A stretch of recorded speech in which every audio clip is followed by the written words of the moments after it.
بسم اللہ الرحمن الرحیم قل رب زدنی علما رب اشرح لی صدری ویسر لی امری واحلل عقدۃ من لسانی یفقہوا قولی۔ عزیز طلباء و طالبات، السلام علیکم۔ میں Nazar Farid Ahmed, senior subject specialist Arabi, divisional public school and inter college Sahiwal, آپ کو آج کے اس آن لائن لیکچر میں خوش آمدید کہتا ہوں۔ ہمارا آج کے اس لیکچر کا عنوان ہے سورہ انفال آیات 29 تا 37 با محاورہ ترجمہ و مشقی سوالات۔ عزیز طلباء، سبق کا باقاعدہ آغاز سے پہلے اس کے مقاصد کو مد نظر رکھیے گا۔ غزوہ بدر میں اللہ رب العزت کی طرف سے مومنوں پر کیے گئے انعامات سے آگاہی، ہجرت مدینہ کے موقع پر کفار کی طرف سے رسول اللہ صلی اللہ علیہ وآلہ وسلم کے خلاف مکر یعنی جو چال چلی گئی، سازش کی گئی، اس کے بارے میں آگاہی، آقا علیہ الصلوۃ والسلام کی شان رحمت للعالمینی اور اسلامی شاعر کے بارے میں آگاہی، اور طلبہ میں آیات کے بامحاورہ ترجمہ کرنے اور سمجھنے کی صلاحیت پیدا کرنا۔ عزیز طلبہ، سبق کے باقاعدہ آغاز سے پہلے سابقہ واقفیت کا جائزہ۔ اس سے آپ کو یہ فائدہ ہوگا کہ سورہ انفال کی آیات 1 تا 28 تک جو مضامین آپ نے پڑھے، اس کو مد نظر رکھتے ہوئے، ان مضامین کو مد نظر رکھتے ہوئے تو آج کا جو سبق ہے اس کے ساتھ آپ کو زیادہ دلچسپی پیدا ہوگی اور ربط قائم ہو جائے گا، جس سے سبق سمجھنے میں آسانی ہوگی۔ عزیز طلباء، آپ نے سورہ انفال کے شروع کی آیات کو پڑھا، انفال کے لغوی معنی کو آپ نے پڑھا، اس کا معنی زائد مال اور یا اضافی مال کے میں آتا ہے، اور اس میں اس کی تقسیم کا ذکر ہے۔ اصطلاحی معنوں میں اس سے مراد مال غنیمت ہے۔ تو قرآن پاک کی اس صورت میں مال غنیمت کے بارے میں ذکر کیا گیا ہے، اور پہلی آیت میں ہی آقا علیہ الصلوۃ والسلام سے مخاطب کر کے پوچھا گیا ہے، یسألونک عن الانفال، حبیب صلی اللہ علیہ وآلہ وسلم یہ لوگ آپ کے سے مال غنیمت کے بارے میں پوچھتے ہیں، تو آپ فرما دیں قل الانفال للہ ورسول، کہ مال غنیمت اللہ اس کے رسول صلی اللہ علیہ وسلم۔ یہ مال غنیمت کی تقسیم کے ابتدائی احکامات تھے، بعد میں تدریجاً اس کے احکامات تفصیل سے بیان کیے گئے۔ اس کے بعد سورہ انفال کی اگلی آیات میں مومنوں کی 5 صفات کا ذکر ہوا ہے کہ انما المؤمنون اذا ذکر اللہ وجلت قلوبہم، کہ مومن وہ ہیں جن کے سامنے اللہ کا ذکر کیا جاتا ہے تو ان کے دل کانپ اٹھتے ہیں۔ وَإِذَا تُلِيَتْ عَلَيْهِمْ آيَاتُهُ زَادَتْهُمْ ایمانا، جب ان کے سامنے اللہ کی آیات تلاوت کی جاتی ہیں تو ان کا ایمان اور بڑھتا ہے۔ تو اسی طرح ان آیات مبارکہ میں 5 صفات کا ذکر کیا ہے۔ تو اس کے بعد جو آیات آتی ہیں ان میں اللہ رب العزت کی منشا کا ذکر ہے کہ غزوہ بدر کے حوالے سے منشا اس لیے یہ تھی کہ حق کو غالب کر دیا جائے، حق کو واضح کر دیا جائے، باطل کو علیحدہ کر دیا جائے، لیحق اللہ الحق ویبطل الباطل، حق غالب آ جائے، حق واضح ہو جائے اور باطل ہو جائے، دونوں میں فرق آ جائے۔ تو ان آیات کے بعد اگلی آیات میں سورہ انفال کی جو آپ لوگوں نے پڑھی ہیں ان میں 2 گروہوں کا ذکر ہے۔ غزوہ بدر کے حوالے سے ہی اس کے اسباب میں تو قرآن مجید میں ان 2 گروہوں کی طرف اشارہ کیا گیا ہے کہ ایک گروہ ابو سفیان کا جو تجارتی قافلے پہ مشتمل تھا، جو ملک شام سے واپس آ رہا تھا، اور دوسرا گروہ ابو جہل کی قیادت میں جو مکہ سے مسلمانوں پر مدینہ میں حملہ کرنے کی غرض سے آ رہا تھا تاکہ مسلمانوں کا نعوذ باللہ قلع کما کیا جا سکے۔ تو اللہ رب العزت نے ان 2 گروہوں کے حوالے سے ذکر کیا کہ 2 گروہوں میں سے ایک گروہ کو آپ قدرت حاصل ہوگی، آپ کو اختیار ہوگا کہ ان دونوں گروہوں میں سے ایک گروہ آپ کے تصرف میں لایا جائے گا۔ عزیز طلبہ، اس کے بعد آپ لوگوں نے پڑھا کہ جب مسلمانوں پہ جنگ مسلط ہو جائے تو مسلمانوں کو جنگ میں پیٹھ نہ پھیرنے کا حکم دیا، اور یہ سب سے بڑا کبیر جرم ہے کہ جب جنگ میں آمنا سامنا ہو جائے تو پھر دم دبا کر بھاگنا نہیں، پیٹھ دکھا کر بھاگنا نہیں، یہ مردان حق کا شیوا نہیں ہے۔ اللہ کی رضا کے لیے، اس کی خوشنودی کے لیے، اس کے دین کی سربلندی کے لیے جب آپ میدان جنگ میں اتر آئیں تو پھر پسپائی کا اور بزدلی کا اور بے دلی کا مظاہرہ کرنا یہ عذاب الہی کو دعوت دینے کے مترادف ہے۔ تو ان آیات میں اس کا ذکر ہے۔ اس کے بعد آپ لوگوں نے پڑھا کہ غزوہ بدر میں اللہ رب العزت نے 1000 فرشتوں کے ذریعے مدد کی، نصرت کی مسلمانوں پر، بارش کا برسانا، نجاست کا دور کرنا، اس طرح کے دوسرے انعامات کا ذکر ہے ان آیات میں۔ اس کے بعد اطاعت رسول صلی اللہ علیہ وآلہ وسلم کا ذکر ہے، اور اس کے بعد شر الدواب یعنی کافروں میں سے وہ لوگ جانداروں میں بدتر اور بدترین لوگوں سے ان کو تشبیہ دی گئی ہے جو حق کو نہیں مانتے۔ ان شر الدواب عند اللہ الصم البکم الذین، کہ اللہ کے نزدیک وہ جانداروں میں بدتر ترین ہے، بدترین جاندار وہ ہے جو حق کو مانتے نہیں، جو حق کا انکار کرتے ہیں، جو حق کو دیکھ کر نابینا ہے، جو حق کو سن کر ان کی سماعتوں میں حق کی آواز پڑتی ہے لیکن ان کا دل اس حق کی آواز کو قبول نہیں کرتا۔ تو یہ تھا عزیز طلبہ مختصر جو ہے صاحب کا واقفیت، اس کا جائزہ ہم نے لیا تاکہ آنے والے سبق کو ہم اچھے طریقے سے ذہن نشین کر سکیں۔ عزیز طلبہ، اب ہم سورہ انفال کی آیت نمبر 29 کی تلاوت اور اس کا بامحاورہ ترجمہ کریں گے۔ بسم اللہ الرحمن الرحیم۔ یا ایھا الذین آمنوا ان تتقوا اللہ یجعل لکم فرقانا ویکفر عنکم سیئاتکم ویغفر لکم واللہ ذو الفضل العظیم۔ اب اس آیہ مبارکہ کا بامحاورہ ترجمہ ملاحظہ فرمائیں۔ مومنو، اگر تم خدا سے ڈرو گے تو وہ تمہارے لیے امر فارق پیدا کر دے گا، یعنی تم کو ممتاز کر دے گا اور تمہارے گناہ مٹا دے گا اور تمہیں بخش دے گا، اور خدا بڑے فضل والا ہے۔ عزیز طلبہ، آپ نے آیہ مبارکہ کا بامحاورہ ترجمہ سنا اور پڑھا۔ اب اس آیہ مبارکہ کے حوالے سے مختصر نکات، ان کی تشریح بیان کی جاتی ہے تاکہ اس کا ترجمہ کرنے میں آپ کو مزید آسانی ہو۔ تو اس آیہ مبارکہ کی تشریح ملاحظہ فرمائیں۔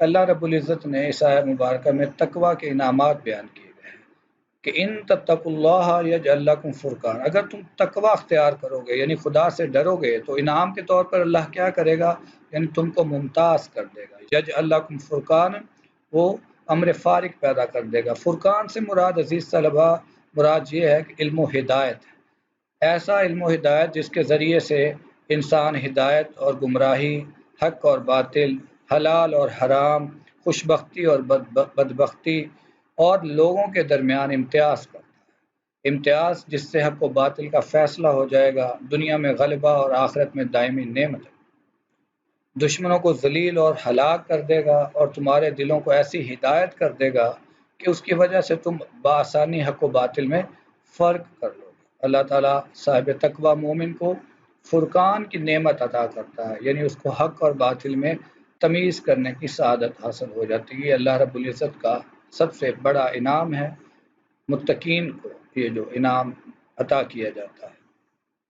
اس کے بعد دوسرا بڑا انعام ہے وَيُكَفِّرْ عَنْكُمْ سَيِّئَاتِكُمْ، اور تمہارے گناہ مٹا دے گا۔ اللہ رب العزت کفارہ فرما دے گا تمہاری جانب سے تمہارے گناہوں کا، یعنی تمہاری برائیوں کو دور فرما دے گا۔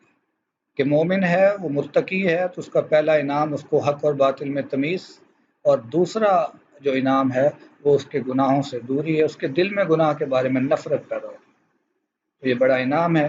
اس کے بعد وَيَغْفِرْ لَكُمْ، اللہ رب العزت کیا فرمائیں گے کہ وہ تمہیں بخش دے گا، یعنی تمہاری توبہ کے سبب یا اپنی غفاریت کے سبب تمہارے گناہوں سے درگزر کرے گا۔ عزیز طلبہ، یہ مختصر تشریح پیش کی آیہ مبارکہ کی۔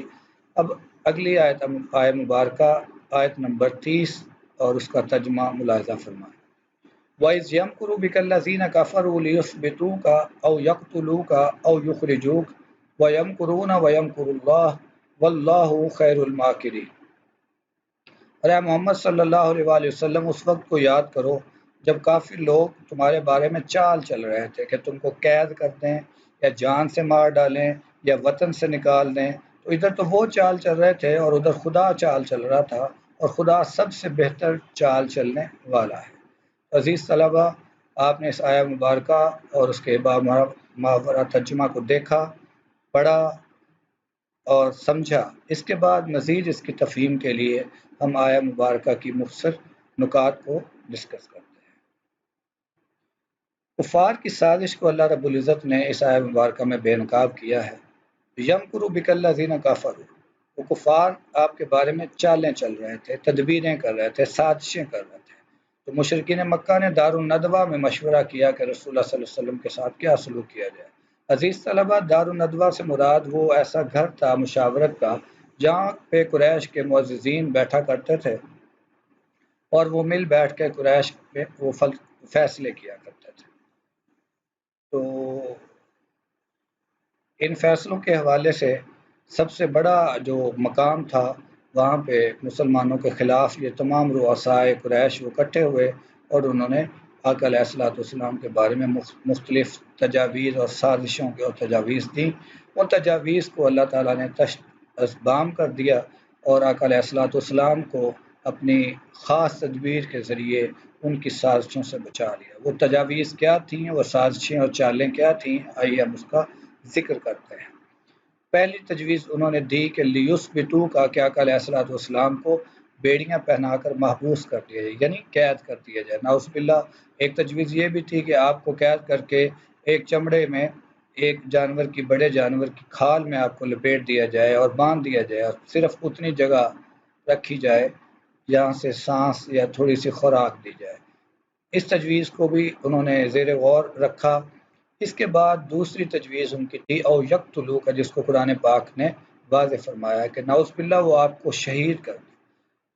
تو ابو جہل جس پر اللہ کی لعنت ہو، اور اس نے ایک تجویز پیش کی کہ قریش کے تمام قبائل میں سے ایک ایک آدمی لے کر اسے تیز تلوار دی جائے اور تمام لوگ بیک وقت حملہ کر کے آپ کو قتل کر دیں تاکہ تمام قبائل آپ کے قتل کے ذمہ دار ٹھہریں۔ اس صورت میں بنو ہاشم آپ کی دیت قبول کرنے پر راضی ہو جائیں گے اور قصاص لینے کے لیے قریش کے تمام قبائل کا مقابلہ نہیں کر سکیں گے۔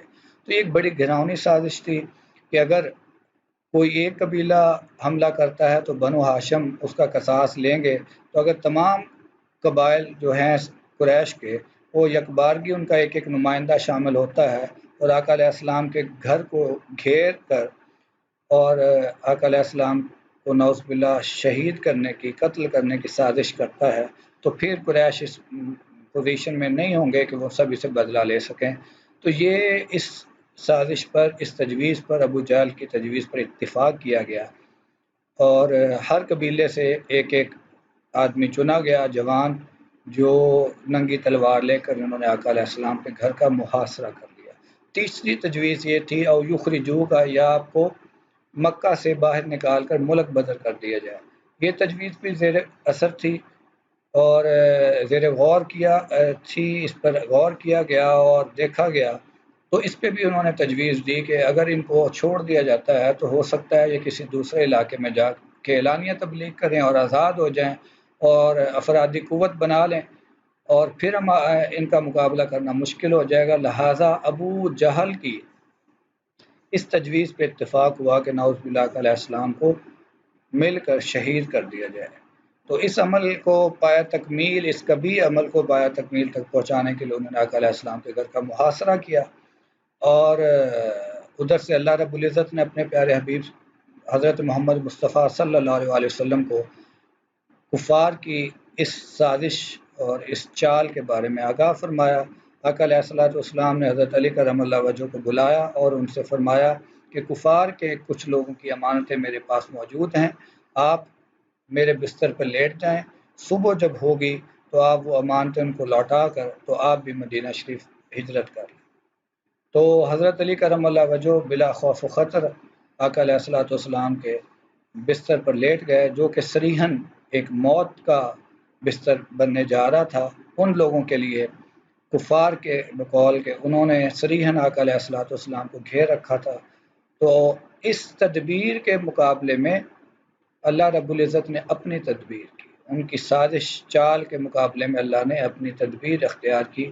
ہم اللہ رب العزت کے بارے میں وہ چال کا لفظ تو استعمال نہیں کرتے، وہ منفی معنوں میں آتا ہے تو اللہ رب العزت نے تدبیر کی، ان کی ساری چالوں کو الٹ دیا، اور آقا علیہ الصلوۃ والسلام ان کفار کے نرغے سے، محاصرے سے ننگی تلواریں انہوں نے لے کر وہ آپ کے مکان کو گھیرے ہوئے تھے، تو حضور صلی اللہ علیہ وسلم سورہ یاسین کی اس آیت وَجَعَلْنَا مِن بَيْنِ أَيْدِيهِمْ سَدًّا وَمِن خَلْفِهِمْ سَدًّا، اور ہم نے ان کے آگے اور پیچھے دیوار بنا دی، ان کو احساس تک نہیں ہوا اللہ رب العزت کی تدبیر سے آقا علیہ الصلوۃ والسلام ان کے درمیان میں سے خاموشی سے گزر گئے اور انہوں کو احساس ہی نہ ہوا۔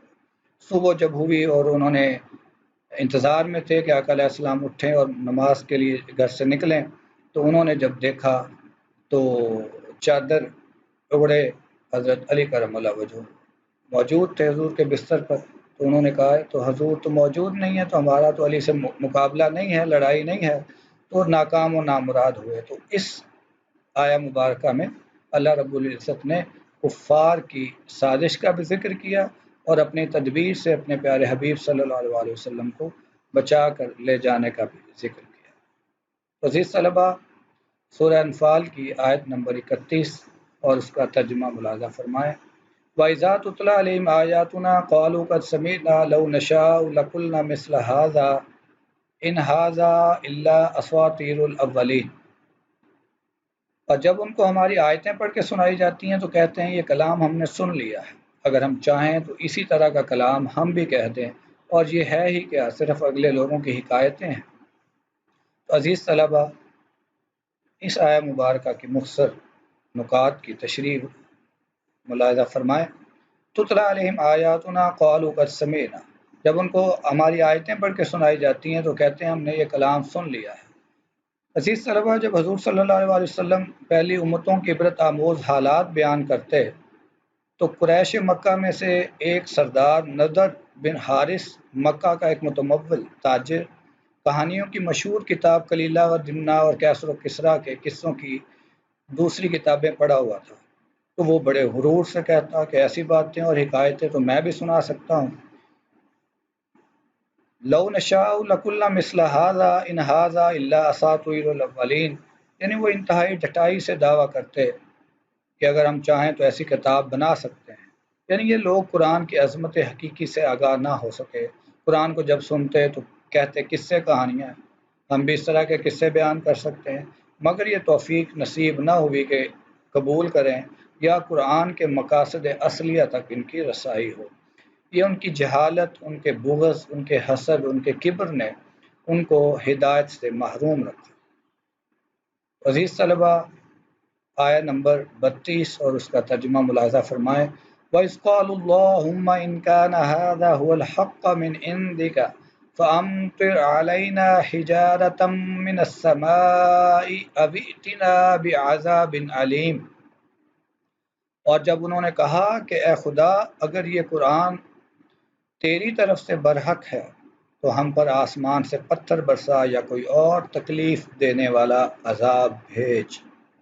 عزیز طلبہ، اب اس آیت کے تشریح کے حوالے سے چند نکات ملاحظہ فرمائیں۔ وَإِذْ قَالُوا إِنْ كَانَ هَٰذَا هُوَ الْحَقُّ، اور جب انہوں نے کہا، یعنی کفار نے کہا کہ اے خدا، اگر یہ قرآن تیری طرف سے برحق ہے، تو قرآن کے حق ہونے کو انہوں نے چیلنج کیا۔ روایات میں ہے کہ نضر بن حارث اور ابو جہل نے آسمان سے پتھر برسانے کی دعا مانگی، فَأَمْطِرْ عَلَيْنَا حِجَارَةً مِّنَ السَّمَاءِ، کہ تو ہم پر آسمان سے پتھر برسا۔ جبکہ ایک روایت کے مطابق یہ دعا ابو جہل نے مکہ سے نکلتے وقت کعبہ کے سامنے کی تھی، کہ قرآن کی حقانیت کو چیلنج کیا، اللہ کے دین کو، اللہ کے رسول کی حقانیت کو انہوں نے چیلنج کرتے ہوئے کہا کہ اگر یہ حق ہے تو ہم پر پتھروں کا عذاب کیوں نہیں آتا۔ اویتنا بعذاب علیم، تو اس عذاب کے بارے میں اللہ رب العزت نے فرمایا کہ انہوں نے جو عذاب مانگا تھا اس کا ایک نمونہ انہوں نے بدر میں دیکھ لیا، کہ خود ابو جہل اپنے 29 سرداروں کے ساتھ کمزور اور بے سر و سامان مسلمانوں کے ہاتھوں مارا گیا، 70 سردار اسیری یعنی قید کی ذلت میں گرفتار ہوئے۔ تو یہ وہ انہوں نے جو عذاب مانگا تھا، عذاب اللہ رب العزت سے، تو وہ عذاب ظاہری طور پہ تو نہ ان پہ نازل ہوا، لیکن اللہ تعالیٰ نے غزوہ بدر کی شکل میں، تمام مفسرین کا اس پہ اجماع ہے کہ غزوہ بدر کی صورت میں ان پر یہ عذاب نازل فرمایا اور ان کی اس کلام کو باطل ثابت کر دیا۔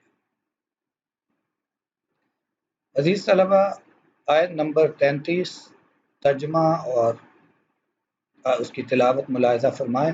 وما كان الله ليعذبهم وانت فيهم وما كان الله معذبهم وهم يستغفرون، اور خدا ایسا نہ تھا کہ جب تک آپ صلی اللہ علیہ وسلم ان میں موجود تھے انہیں عذاب دیتا، اور نہ ایسا تھا کہ وہ بخشش مانگے اور انہیں عذاب دے۔ عزیز طلبہ، اس آیہ مبارکہ کی تشریح کے حوالے سے چند نکات درج ذیل ہیں، ملاحظہ فرمائیں۔ وما كان الله ليعذبهم، اور خدا ایسا نہ تھا انہیں عذاب دیتا۔ مشرکین مکہ نے بیت اللہ کا غلاف پکڑ کر اپنے لیے عذاب کی دعا کی، جس کے جواب میں یہ فرمایا گیا کہ انہیں عذاب نہ دینے کی وجہ یہ ہے کہ ہمارا رسول صلی اللہ علیہ وسلم یہاں موجود، کیونکہ آپ صلی اللہ علیہ وسلم کو رحمت للعالمین بنا کر بھیجا گیا ہے، اس لیے آپ صلی اللہ علیہ وآلہ وسلم کی برکت سے عذاب عام اس امت پر نہیں آئے گا۔ عزیز طلبہ، یہ آقا علیہ السلام کی شان رحمت للعالمین کا سب سے بڑا بیان ہے کہ حضور کے وجود مسعود کی برکت کی وجہ سے ان لوگوں پر عذاب نازل نہیں ہوا، حالانکہ وہ عذاب کے حقدار تھے۔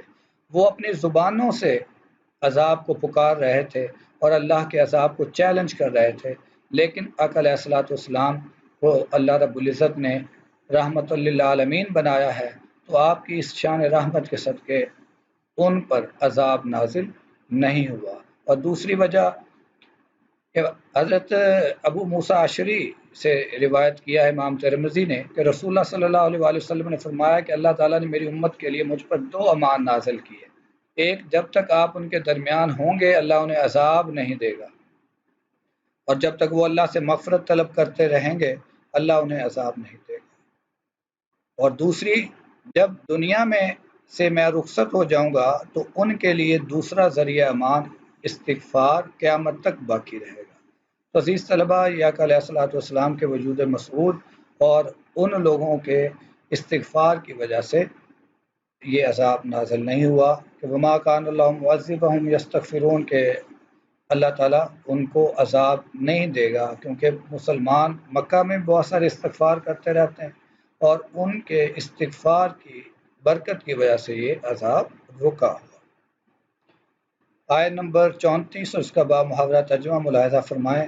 وما لهم اللہ يعذبهم اللہ وهم يصدون عن المسجد الحرام وما كانوا اولیاءه ان اولیاءه الا المتقون ولكن اکثرهم لا يعلمون، اور اب ان کے لیے کون سی وجہ ہے کہ وہ انہیں عذاب نہ دے جبکہ وہ مسجد محترم میں نماز پڑھنے سے روکتے ہیں، اور وہ اس مسجد کے متولی بھی نہیں، اس کے متولی تو صرف پرہیزگار ہیں، لیکن ان کے اکثر لوگ نہیں جانتے۔ عزیز طلبہ، اس کی تشریح کے چند نکات ملاحظہ فرمائیں۔ وما لهم اللہ يعذبهم اللہ، اب ان کے لیے کون سی وجہ ہے کہ وہ انہیں عذاب نہ دے، یعنی مشرکین مکہ کی شرارتیں اور ظلم و شقاوت تو ایسی چیزیں ہیں کہ فوراً عذاب آنا چاہیے تھا۔ اس سے زیادہ ظلم اور کیا ہوگا کہ توحید پرستوں کو حرم شریف میں آنے یا عبادت کرنے سے طرح طرح کے ہیلے تراش کر روکا جائے، جیسا کہ صلح حدیبیہ والے سال میں انہوں نے ایسا کیا کہ مسلمانوں کو انہوں نے حرم میں داخل نہیں ہونے دیا۔ وَهُمْ يَصُدُّونَ عَنِ الْمَسْجِدِ الْحَرَامِ وَمَا كَانُوا أَوْلِيَاءَهُ، اور وہ مسجد حرام میں روکتے ہیں داخل ہونے سے، حالانکہ وہ اس کے متولی نہیں ہیں۔ وہ یہ قریش کو الزام تھا، وہ یہ سمجھتے تھے کہ وہ خانہ کعبہ کے متولی رفات داں ہیں اور سقایا یعنی پانی پینے پلانے کی خدمتیں سر انجام دیتے ہیں حجاج کے لیے، اور وہ حضرت ابراہیم کی اولاد میں سے ہیں۔ مسجد حرام کی تولیت کا الزام باطل ان کو کس حد تک عذاب سے بچا سکتا تھا؟ وہ حقدار تھے کہ ان کو عذاب ہوتا، کیونکہ ان کی حرکتیں اس طرح کی تھیں اور وہ اپنے آپ کو اس کے متولی سمجھتے ہیں، حالانکہ اللہ رب العزت نے واضح فرما دیا کہ نہ وہ ابراہیم کے طریقے پہ ہیں اور نہ ہی وہ اس کے متولی ہیں۔ اس کے اصل متولی تو وہ ہیں جو متقی اور پرہیزگار ہیں، یعنی اس کے سب سے زیادہ حقدار وہ ہیں جو اصل دین ابراہیمی کے حامل ہیں اور جو اس گھر کو توحید کی اذان اور خدا وحدہ لا شریک کی عبادت سے اثر نو معمور کرنا چاہتے ہیں۔ تو اصل متولی وہ ہیں، نہ کہ کفار۔ عزیز طلبہ، آیا نمبر 35 اور اس کا باب محاورہ ترجمہ۔ وما کان صلاتهم عند البیت الا مکاء وتصدیہ فذوقوا العذاب بما کنتم تکفرون۔ اور ان لوگوں کی نماز خانہ کعبہ کے پاس سیٹیاں اور تالیاں بجانے کے سوا کچھ نہ تھی، تو تم جو کفر کرتے تھے اب اس کے بدلے عذاب کا مزہ چکھو۔ عزیز طلبہ، اس آیہ مبارکہ کے مختلف نکات ملاحظہ فرمائیں۔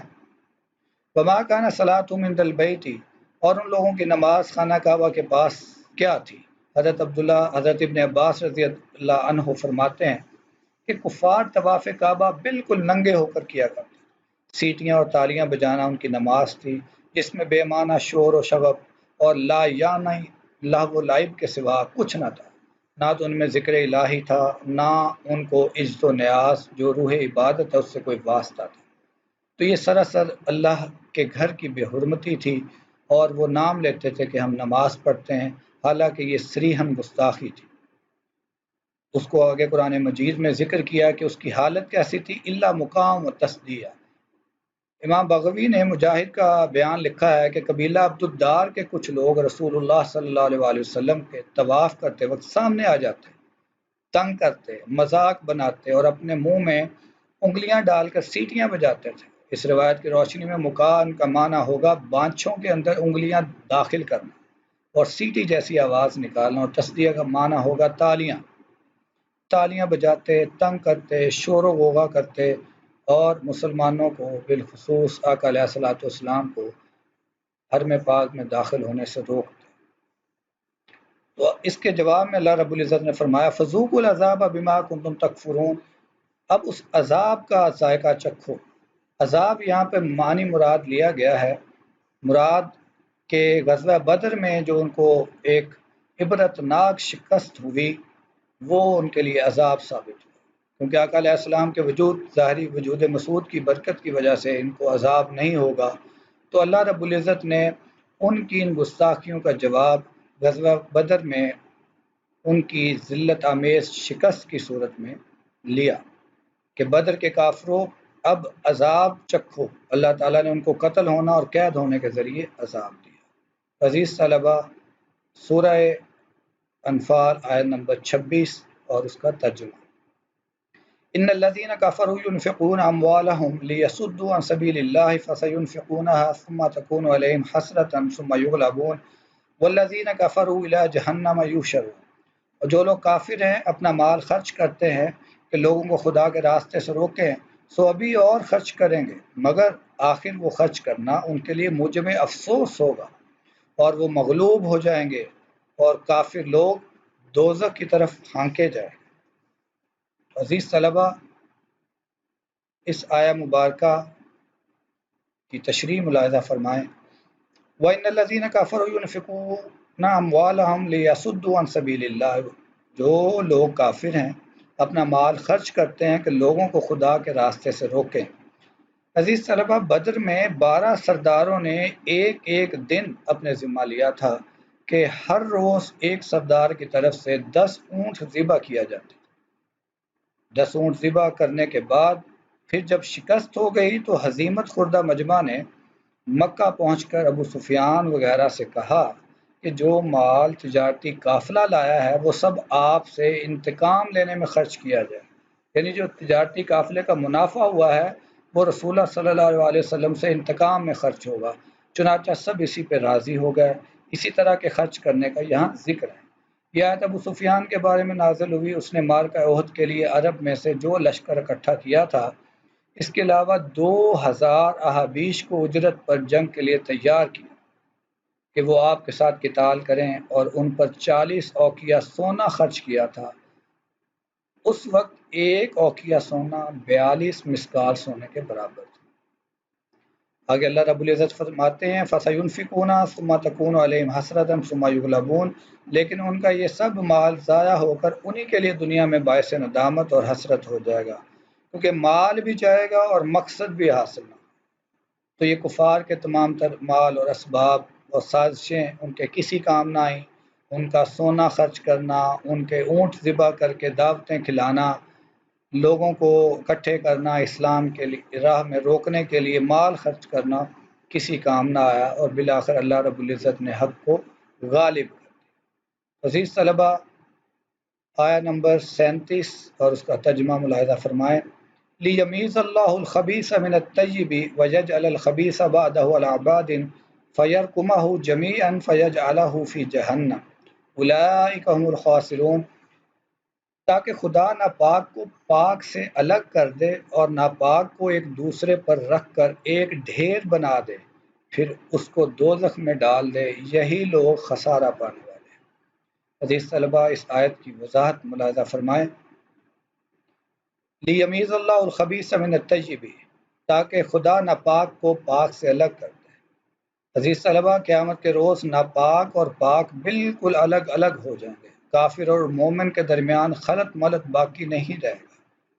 سب کفار کو اللہ تعالیٰ ایک جگہ جمع کر کے انہیں جہنم میں جھونک دے گا، اور اس وقت انہیں پتہ چلے گا کہ اللہ تعالیٰ کے دین کو مٹانے کے لیے انہوں نے اپنی مال و دولت کے جو انبار لٹائے تھے وہ سب رائے گاں گئے۔ انہوں نے جو کاوشیں اور قربانیاں باطل کو کامیاب کرنے کے لیے دی تھیں، ان کا کوئی نتیجہ نہ نکلا، وہ سب بیکار گئی۔ وَيَجْعَلَ الْخَبِيثَ بَعْضَهُ عَلَى بَعْضٍ فَيَرْكُمَهُ جَمِيعًا فَيَجْعَلَهُ فِي جَهَنَّمَ۔ قاضی ثناء اللہ پانی پتی رحمۃ اللہ علیہ کے مطابق ناپاک سے مراد وہ مال ہے جو انہوں نے رسول اللہ صلی اللہ علیہ وآلہ وسلم کی دشمنی میں خرچ کیا۔ کفار کا وہ مال جو انہوں نے آقا علیہ السلام کی دشمنی میں صرف کیا تھا، اور پاک سے مراد وہ مال ہے جو رسول اللہ صلی اللہ علیہ وآلہ وسلم کی مدد میں مسلمانوں نے صرف کیا۔ دونوں کو اللہ واضح فرما دے گا۔ دنیا میں بھی قدم قدم پر انہیں ہزیمت اٹھانا پڑی کفار کو، اور قیامت کے روز بھی انہیں آتش جہنم کا ایندھن بننا پڑا۔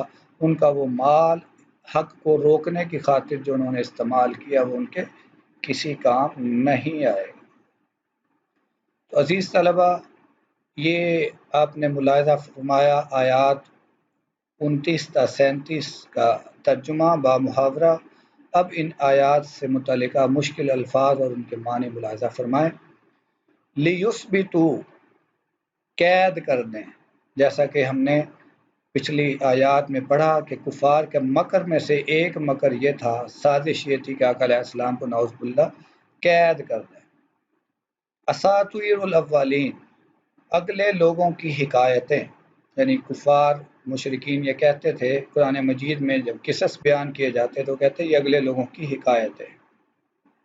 مکاءن، سیٹیاں، یعنی کفار سیٹیاں بجاتے تھے نماز کے دوران، حرم پاک میں ان کی نماز سیٹیاں اور تالیاں بجانا تھی۔ تصدیہ، تالیاں۔ فیرکمہ، وہ جمع کرے اسے، یعنی کفار کا مال قیامت والے دن اللہ رب العزت جمع فرمائیں گے اور ان کو جہنم کا ڈھیر بنا دیا جائے گا۔ تو عزیز طلبہ، آپ نے مشقی سوالات کے حوالہ سے مشکل الفاظ اور ان کے معنی دیکھے۔ آگے ہم مشقی سوالات اور ان کے جوابات ملاحظہ کرتے ہیں۔ سوال نمبر 1، اس سبق میں تقویٰ کے کیا انعامات بیان ہوئے ہیں؟ تو عزیز طلبہ، جیسا کہ آپ نے پہلے پڑھا تو اب ان سوالات کے جوابات انہی آیات مبارکہ کی روشنی میں دیے جاتے ہیں۔ اس سبق میں تقویٰ کے مندرجہ ذیل انعامات بیان ہوئے ہیں۔ نمبر 1، حق اور باطل میں فرق و امتیاز کی قوت کا پیدا کرنا۔ کہ تقویٰ کا یہ انعام ہے کہ مسلمانوں میں، مومنوں میں حق اور باطل میں فرق و امتیاز کرنے کی قوت اور اس کا ملکہ حاصل ہو جاتا ہے۔ اللہ رب العزت کی طرف سے ان کے گناہ مٹا دینے کی خوشخبری ہے۔ یکفر عنکم سیئاتکم، ان کے گناہ مٹا دیے جاتے ہیں۔ اور تیسرا انعام یہ کیا کہ برائیوں سے دوری اور اجتناب کا مادہ پیدا ہو جاتا ہے۔ اور چوتھا گناہ وَيَغْفِرْ لَكُمْ، اور چوتھا انعام ہوا گناہوں سے بخشش کے بعد اجتناب اور دوری، اور اس کے بعد آخر میں غلطی اور گناہوں سے معافی۔ عزیز طلبہ، یہ پہلا سوال مشق اور اس کا جواب آپ نے ملاحظہ فرمایا۔ آئیے ہم دوسرے مشقی سوال کی طرف چلتے ہیں۔ وَإِذْ يَمْكُرُ بِكَ الَّذِينَ كَفَرُوا میں کس واقعہ کی طرف اشارہ ہے؟ عزیز طلبہ، اس آیہ مبارکہ میں رسول اللہ صلی اللہ علیہ وآلہ وسلم کے بارے میں کفار کے طرف سے کیے گئے مکر اور آخری فیصلے کی طرف اشارہ ہے کہ قریش کے رئیسوں کا اجتماع دار الندوہ میں ہوا کفار کی تدبیریں یہ تھی کہ وہ رسول اللہ صلی اللہ علیہ وآلہ وسلم کو نعوذ باللہ قید کر دیں، قتل کر ڈالیں یا جلا وطن کر دیں۔ ابو جہل کی رائے یہ تھی کہ تمام قبیلوں میں سے ایک ایک عالی نسب اور تیز دست جوان منتخب کیا جائے اور سب مل کر آپ صلی اللہ علیہ وسلم کا کام نعوذ باللہ تمام کریں تاکہ کسی ایک قبیلہ پر وبال نہ آئے۔ اس تدبیر یعنی اس رائے پر اتفاق ہو گیا اور آپ صلی اللہ علیہ وآلہ وسلم کے قتل کے لیے آدمی بھی نامزد ہو گئے اور قاتلوں نے آپ کے گھر کو گھیرے میں لے لیا۔ آقا علیہ الصلوۃ والسلام نے اپنے بستر پر حضرت علی کرم اللہ وجہہ کو لٹایا اور ان کو کفار کی طرف سے رکھی گئی امانتوں کو لوٹا کر مدینہ شریف ہجرت کرنے کا حکم دیتے ہوئے کفار کی آنکھوں میں جھول جھونک کر ان کے درمیان سے نکل گئے، اور کفار کو تب معلوم ہوا جب انہوں نے حملہ کی خاطر آپ کے بستر پر چادر میں لیٹے شخص کو اٹھایا تو انہوں نے رسول اللہ صلی اللہ علیہ وآلہ وسلم کی جگہ پر حضرت علی کرم اللہ وجہہ کو پایا۔ یہ امر ان کے لیے انتہائی حیران کن تھا۔ اللہ رب العزت نے اپنی تدبیر سے اپنے حبیب مکرم صلی اللہ علیہ وآلہ وسلم کو کفار و مشرکین کے مکر سے بچا لیا۔ عزیز طلبہ، یہ مشقی سوال میں سے دوسرا سوال اور اس کا جواب آپ نے ملاحظہ فرمایا۔ امید ہے کہ آپ کو بخوبی اس سوال کے جواب کی سمجھ آ گئی ہوگی۔ اب سوال نمبر 3 کی طرف ہم چلتے ہیں۔ کفار کے مطالبے کے باوجود اللہ رب العزت نے ان پر عذاب کیوں نازل نہ کیا؟ عزیز طلبہ، کفار کا مطالبہ یہ تھا کہ اللہ اگر یہ قرآن حق ہے اور تیری طرف سے نازل کیا گیا ہے تو ہم پر آسمان سے پتھر برسا دے یا کوئی دردناک عذاب دے، لیکن ایسا نہ ہوا۔ اس کی وجہ یہ تھی کہ اللہ رب العزت نے رسول اللہ سے یہ وعدہ کیا ہے کہ جب تک آپ ان میں موجود ہیں اللہ ان کو عذاب نہیں دے گا۔ دوسری وجہ یہ بھی ہے کہ جب تک لوگ اپنی غلطیوں اور گناہوں پر اللہ رب العزت سے معافی کے طلبگار ہوں گے تو اللہ ان کو کیوں کر عذاب دے گا۔ نبی رحمت صلی اللہ علیہ وآلہ وسلم کی برکت کی وجہ سے اللہ رب العزت اس امت پر اجتماعی عذاب نازل نہیں فرمائے۔ عزیز طلبہ، سوال نمبر 4 مدرجہ ذیل آیت کا مفہوم بیان کریں۔ وما کان اللہ لیعذبہم وانت فیہم وما کان اللہ معذبہم وہم یستغفرون۔ اور اللہ ایسا نہ تھا کہ جب تک تم یعنی رسول اللہ صلی اللہ علیہ وآلہ وسلم ان میں تھے انہیں عذاب دیتا، اور نہ ایسا تھا کہ وہ بخشش مانگے اور انہیں عذاب دے۔ یعنی آقا علیہ الصلوۃ والسلام کی شان رحمت کی وجہ سے کہ حضور جب تک ان میں موجود ہیں ان پر یعنی کفار پر عذاب نہیں آ سکتا، اور جب تک مسلمان بخشش مانگ رہے ہیں تب بھی انہیں عذاب نہیں آئے گا۔ اس کے بعد بیجوز ان الذین کفروا ينفقون اموالهم لیصدوا عن سبیل اللہ فسينفقونها ثم تكون عليهم حسرة ثم يغلبون والذین کفروا الى جہنم یحشرون۔ اور جو لوگ کافر ہیں اپنا مال خرچ کرتے ہیں کہ لوگوں کو اللہ کے راستے سے روکیں، سو ابھی اور خرچ کریں مگر آخر وہ خرچ کرنا ان کے لیے موجب افسوس ہوگا اور وہ مغلوب ہو جائے گا۔ مفہوم عبارت یہی ہے کہ کفار کا مال خرچ کرنا مسلمانوں کو اللہ کے دین کی سربلندی سے روکنے کے لیے ان کے کسی کام نہیں آئے گا، اور اللہ رب العزت قیامت والے دن ان کے سارے مال کو جمع فرما کر ان کو جہنم کا ایندھن بنا دیں گے۔ عزیز طلبہ، یہ تھے مشقی سوالات اور ان کے مفصل جوابات۔ اب مشقی کا ملاحظہ فرمائیں۔ تمام طلبہ ان آیات کے بعد محاورہ ترجمہ کو زبانی یاد کریں گے، آیات میں دیے گئے مشکل الفاظ کے معانی یاد کریں گے، مشقی سوالات کے جوابات یاد کر کے تحریر۔ اللہ تعالی ہم سب کا حامی و ناصر ہو۔ صدق اللہ العظیم۔